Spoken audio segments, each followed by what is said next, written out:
Class के बच्चों, तो ट्रिग्नोमेट्री एप्लीकेशन ऑफ जो ट्रिग्नोमेट्री हम कर रहे थे एक्सरसाइज 9.1 क्वेश्चन नंबर सेकेंड। ठीक है, तो मैंने उसकी फिगर तो बना दी हुई है, यहाँ पे थोड़ा सा उसके बारे में डिस्कस कर लेते हैं। एक्चुअली में क्वेश्चन क्या दिया गया है कि आंधी आने से एक पेड़ टूट जाता है और टूटा हुआ भाग इस तरह से मुड़ जाता है कि पेड़ का शिखर जमीन को छूने लगता है। आंधी आने पर ये पेड़ जो है ये ऐसे था पूरा पेड़, ठीक है ना। आंधी आई और उसने क्या किया, इसको तोड़ दिया, इसी हिस्से से ये ब्रेक हो गया। जब ये टूटता है तो क्या करता है, शिखर जमीन को छूने लगता है। इसका जो ऊपर वाला टॉप था वो ये जमीन को टच करने लग पड़ता है। इसके आग 30 डिग्री का कोण बनाता है और ये कोण कितने डिग्री का है, 30 डिग्री का। चलिए 30 डिग्री का कोण बनाता है। पेड़ के पाद बिंदु की दूरी जहां पेड़ का शिखर जमीन को छूता है 8 मीटर है। पेड़ के पाद बिंदु, पेड़ का पाद बिंदु क्या हुआ ये, और जहां पे ये जमीन को छूता है 8 मीटर है। ठीक है, तो पेड़ की ऊंचाई ज्ञात कीजिए। आपको बोला हुआ पेड़ की ऊंचाई ज्ञात करनी, मतलब क्वेश्चन। ठीक है, मैं एक बार इंग्लिश मीडियम का भी आपसे डिस्कस कर लेता हूं।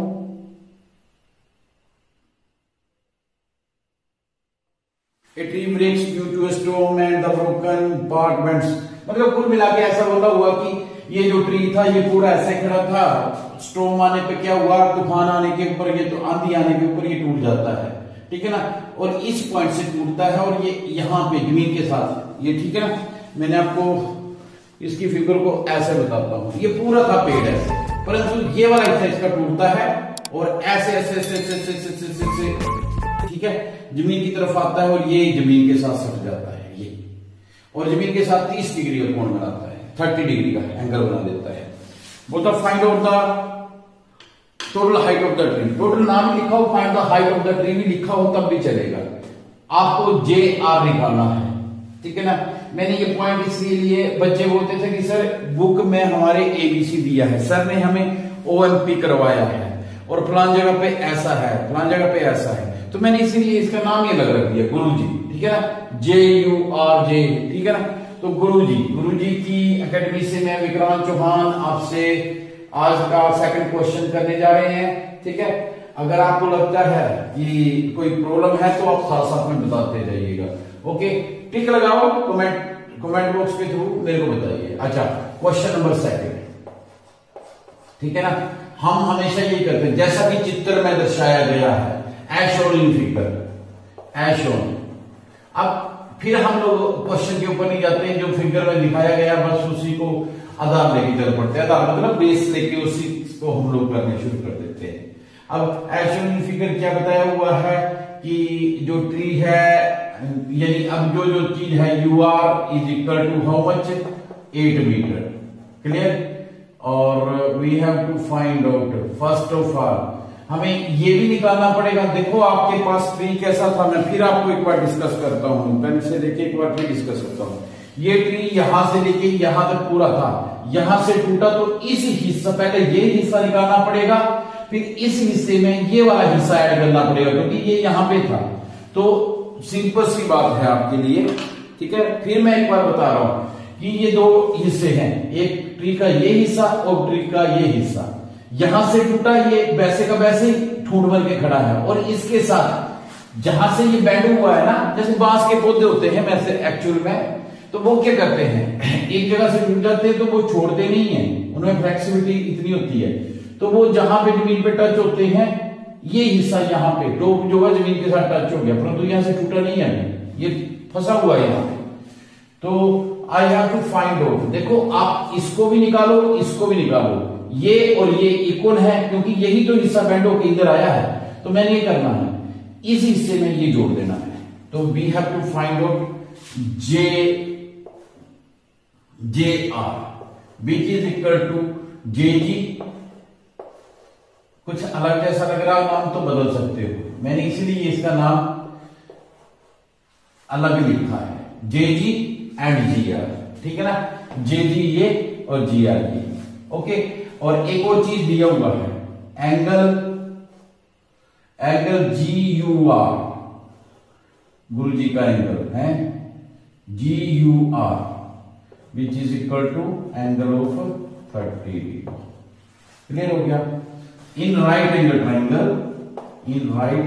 ट्राइंगल, अब जे यू आर बनते हैं, जी यू आर। जो चीज मैंने उस दिन भी बोली थी फर्स्ट लेक्चर में जब बेसिक किया था, जो चीज हमने निकालनी होती है उसको हम हमेशा ऊपर लिखते हैं, जी आर ओवर, जो दिया हुआ है उसको नीचे यू आर। अब आप देखिए कि एंगल कौन सा बन रहा है, ठीक है ना। मैं आपको दो तरीके बता देता हूं। यहां पे एक हिंदी मीडियम में अलग बोलते हैं लाला आया, किलो आलू लाया।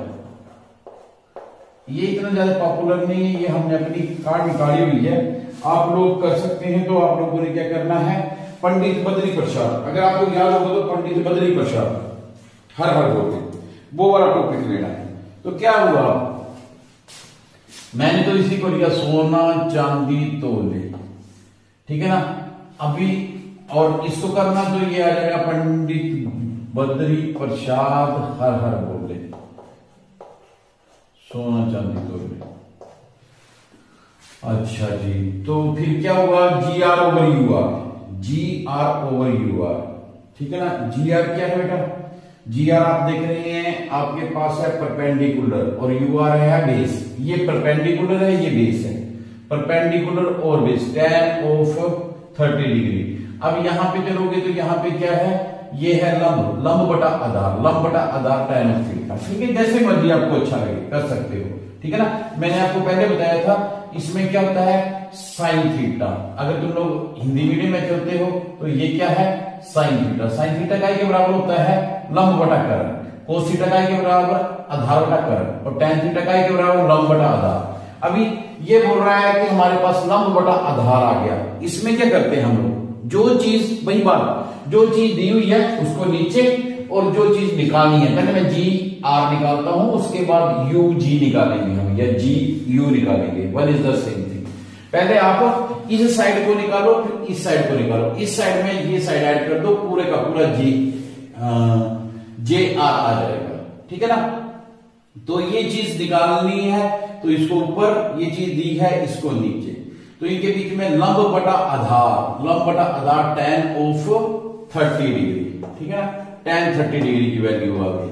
अब tan 30 डिग्री यहां पे वैल्यू पुटअप करते हैं। जी कितना आ गया बेटा आपके पास, जी आर मेरे को नहीं पता है, यू आर इसने बोल रखा है 8 मीटर है, और tan 30 डिग्री 1/√3 होता है, ठीक है ना। तो what is G R, G R is equal to 8/√3। This is equation number first. इसको भी सोल्व कर सकते हैं आप लोग। कैसे सोल्व कर सकते हैं, by the help of rationalising, परिमेयकरण नीति द्वारा। चलो अभी छोड़ो इसको, अभी हम लोग इसको देखते हैं, फिर उसके बाद हम लोग करेंगे सोल्व, ठीक है। क्वेश्चन को सिंपल करके बनाना है। अगेन दोबारा, अगर आप हिंदी में लिखेंगे, दोबारा समकोण त्रिभुज again in right angle triangle G U R, वही ट्राइंगल लेंगे जी यू आर। अब मेरे को हाइपोटेन्यूज निकालना है। हाइपोटेन्यूज क्या होता है, जी यू ओवर जो दिया हुआ है यू आर यहां पे लिख दिया। अब हाइपोटेन्यूज ओवर बेस, ये हाइपोटेन्यूज है ओवर बेस। मैक्सिमम लोग क्या आप बुक्स में भी देखोगे तो इन्होंने ऊपर वाले एंगल लिए होते हैं। आप पूरा तरह के ट्रिग्नोमेट्री को पूरा यूज करो। अगर आपको नॉलेज है ना, नहीं नॉलेज है तो आप हमारी बेसिक कंसेप्ट वाली वीडियो देखो, उसमें मैंने पूरा ट्रिग्नोमेट्री की रेशियोज के बारे में बताया हुआ है। फिर भी नहीं पता लगता, आप कमेंट बॉक्स के थ्रू बोल लो कि सर ये चीज नहीं पता लग रही है, तो मैं वही बात कर रहा था। मेरे को पता जी आर क्या बेटा, जी आर यहां पे भी देख लो, दिमाग इधर रखना, जी आर, सॉरी मैं फिर गलत लिख दिया हूं, यहां पे जी आर नहीं है, यहां पे जी यू है, ठीक है ना। मैं मैक्सिमम कई बार बोलता सही हूं परंतु लिख देता हूं यहां पे, तो G U over U R, G U over U R, क्योंकि ये निकालना था, ये मेरे को पता नहीं था और ये मेरे को दिया था। तो जी यू कितना है, अगर ये मेरे पास होल नंबर आ जाता तो मैंने, यानी ये इरेशनल नंबर में नहीं आता नीचे, तो मैंने इसको ही वैल्यू पुट कर सकता था। परंतु अभी सुनो, ज्यादा नहीं कंफ्यूज होना है आपने। G U over U R, G U क्या है बेटा, जी यू है आपके पास, अगर आप देखेंगे हाइपोटेन्यूज, ये हाइपोटेन्यूज है और ये बेस है यू आर। तो हाइपोटेन्यूज और बेस सीकेंट ऑफ 30 डिग्री, ठीक है ना, सीकेंट 30 डिग्री की वैल्यू आ गई। तो अब हम लोग पुट करते हैं secant 30 degree, that is equal to ear hypotenuse over base. G U कितना है, G U is equal to पता नहीं है, ये तो हमें निकालना है। यू आर कितना है 8 सीकेंट 30 डिग्री, ठीक है ना, सीकेंट 30 डिग्री।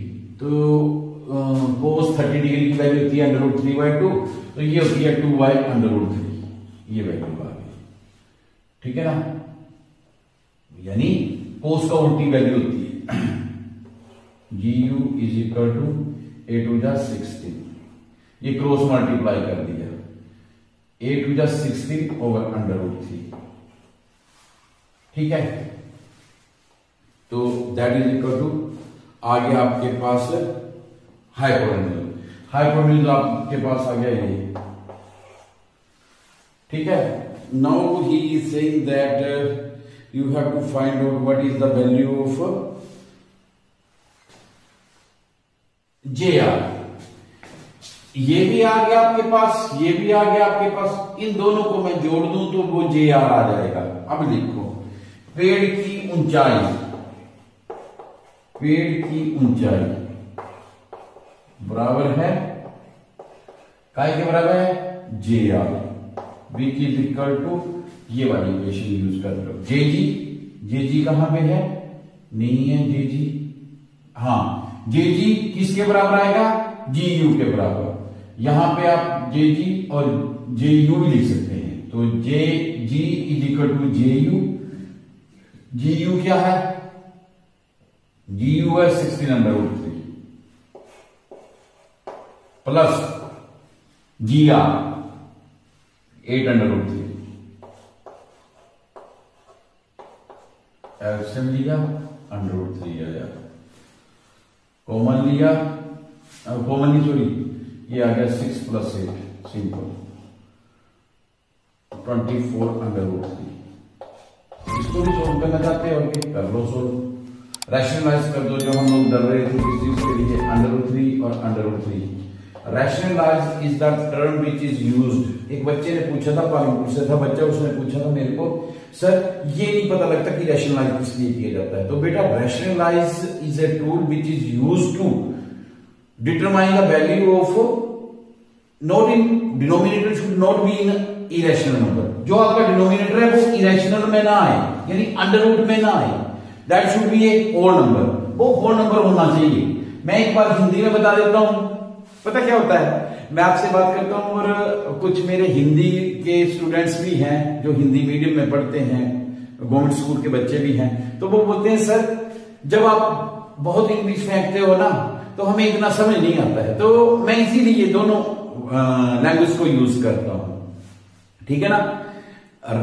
परिमेयकरण एक ऐसी प्रणाली है जिसके द्वारा अगर हमारे पास हर में रकम, अंश और हर में, फ्रैक्शन में आ रहा है और हर आपका अंडर रूट में आता है, तो अंडर रूट को एलिमिनेट करने के लिए, उसको समाप्त करने के लिए हम क्या करते हैं, √3 और √3, मतलब जो आपके पास आ रहा है, there should be a plus minus sign भी हो सकता है जिसमें a² - b² बनाते हैं, हमने पहले भी एक बार डिस्कस किया था, फिर भी मैं अभी बता रहा हूं। तो यहां पे क्या कर दिया, किसी भी तरीके से अंडर रूट खत्म करना है, चाहे जो मर्जी आपको तरीका अच्छा लगे, ठीक है ना। ये आ गया 24√3 और ये आ गया √3 × √3 √9 विच इज इक्वल टू 3। √9 का स्क्वायर रूट होता है 3, यानी या आप इसको √3 का स्क्वायर लिख दो, स्क्वायर के साथ अंडर रूट कैंसिल, तो 3 × 8 = 24। तो आपके पास क्वेश्चन आ गया 8√3, दैट शुड बी। आप उसको डेसिमल में भी कर सकते हैं, जैसे एंट्रेंस टेस्ट में कई बार यही क्वेश्चन आ जाता है कि पेड़ टूट गया तो इसकी पूरी ऊंचाई ज्ञात कीजिए। तो ऊंचाई ज्ञात करने के लिए वहां पे ये अंडर रूट में नहीं दिया होगा, अंडर रूट तो बेटा आपको यहीं पे मिलेगा। तो आपको पता है this is the value 8 into 1.732। तो ये क्या होती है, इसको मल्टीप्लाई करने के बाद आता है 13.853 मीटर, यानी नियर अबाउट 14 मीटर आपके पेड़ की ऊंचाई थी। अब आप सोचते हैं हम लोग ये क्वेश्चन ना थोड़ा कैलकुलेशन वर्क, जिससे वीडियो बहुत लंबी ना चली जाए, तो कैलकुलेशन वर्क, अगर आपको कैलकुलेशन वर्क में भी प्रॉब्लम होगी तो हमारी जूनियर क्लासेस को अटेंड करना, आपको पता लग जाएगा उसमें से, ठीक है। सो होप कि ये क्वेश्चन आपको अच्छे से आ गया है। अगर फिर भी प्रॉब्लम रहती है you can go through the comment box, और आप कमेंट बॉक्स में डायरेक्टली बताया करो सर ये चीज हमें अच्छी लग रही है और ये चीज अच्छी नहीं लग रही है। मेरे को कोई ये नहीं होता बेटा, हम आप लोगों से सीखते हैं, ठीक है ना। अगर आपको लगता है कि कोई क्वेश्चन में प्रॉब्लम आ रही है या मेरे समझाने के ढंग में मेरी आवाज, कई बच्चों ने बोला सर आपकी आवाज सही नहीं आती, अभी मैं माइक नहीं यूज करता हूं, ठीक है ना, परंतु बहुत जल्दी हम माइक भी यूज करेंगे अगर ऐसी प्रॉब्लम आई। परंतु अभी बच्चों ने बोल दिया वो नहीं सर, हमने सिर्फ क्वालिटी को थोड़ा सा चेंज किया, बच्चों ने बोला नहीं सर अब अच्छी आ रही है आवाज, ठीक है ना। तो एज योर सजेशन मैं और बेटर करने की कोशिश कर रहा हूं, ठीक है ना। परंतु आप सबके विचार मेरे लिए बहुत ही, जिसको बोलते हैं अमूल्य है, तो कृपया करके जब भी होता है, थोड़ा सा टाइम लगता है, आप बहुत बढ़िया सब्सक्राइब करते हैं, लाइक करते हैं, शेयर करते हैं, मेरे को पूरी उम्मीद है ये करेंगे आप, परंतु इसके साथ साथ में कमेंट जरूर दिया करो। कमेंट से ये पता लग जाता है कि कौन सी चीज हमें रेक्टिफाई करने की जरूरत है, ठीक है। अच्छा है तो चलेगा, ठीक है ना, तो ठीक है, परंतु अगर आपको लगता है कि किसी चीज में कमी है तो कृपया करके आप कमेंट जरूर कीजिएगा, ठीक है। ओके, नेक्स्ट क्वेश्चन के लिए तब तक थोड़ा सा ब्रेक लेते हैं, नेक्स्ट क्वेश्चन करते हैं, उसके बाद क्वेश्चन नंबर 3। ओके।